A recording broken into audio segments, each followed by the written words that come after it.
Wales Rally Great Britain has traditionally been the finale of the WRC season, but even though it was moved forward to September, it still provided plenty of drama. It was hoped the move in the calendar would make it dry and fast, but the early rally leader Sebastian Loeb was met by very typical Rally GB conditions. Loeb had built up a 20-second lead on the early stages, but an inspired display by Petter Solberg, winning the last 3 stages of day 1, saw him close to within 9 seconds of the Frenchman. Marcus Gronholm had looked like he was the man to challenge the dominance of Loeb and Solberg, but on day 2 the Peugeot transmission was giving him trouble again, and on stage 9, perhaps distracted by this, he hit a rock.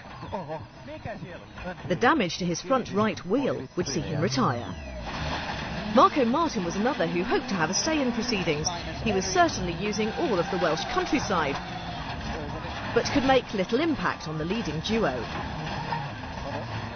Carlos Sainz was neat enough in his approach, but he would never be higher than 4th. Those who would not make it to the end included Daniel Carlson, who went off and out in stage 6, and Armin Schwartz, who rolled his Skoda on stage 7. That spray is the fire extinguisher going off. Back at the sharp end, day 2 was a mirror image of the first day. Loeb had the better of the morning stages, upping his lead to 15.5 seconds. But again, Solberg reeled him in. The gap at the end of the day, 7.3 seconds. Day 3 and Solberg set off to hunt down Loeb and deliver a 3rd successive Wales Rally GB title. And the early split suggested he could take the lead on the opening stage 16.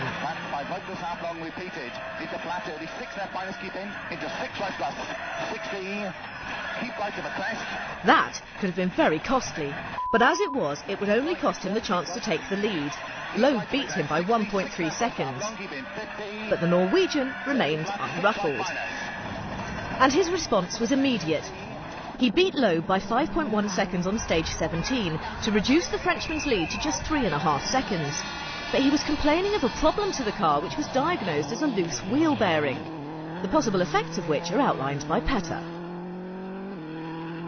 The wheel can fall off, that's one thing, and it's very hard in the steering, and it starts to vibrate on the brakes, so not good.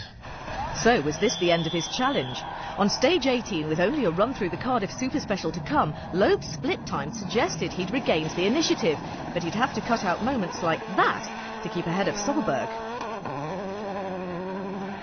Solberg appeared to be giving it everything and posted a time of 15 minutes, 6.7 seconds through Margam Park. Loeb, remember, had been up at the midway split. But his time as he crossed the finish line was more than 9 seconds slower. An amazing performance by Solberg. This put him in a lead which Loeb could do nothing about. For the 3rd year running, Petter Solberg the winner in Wales, which made it a very sweet moment for his co-driver Phil Mills in his homeland.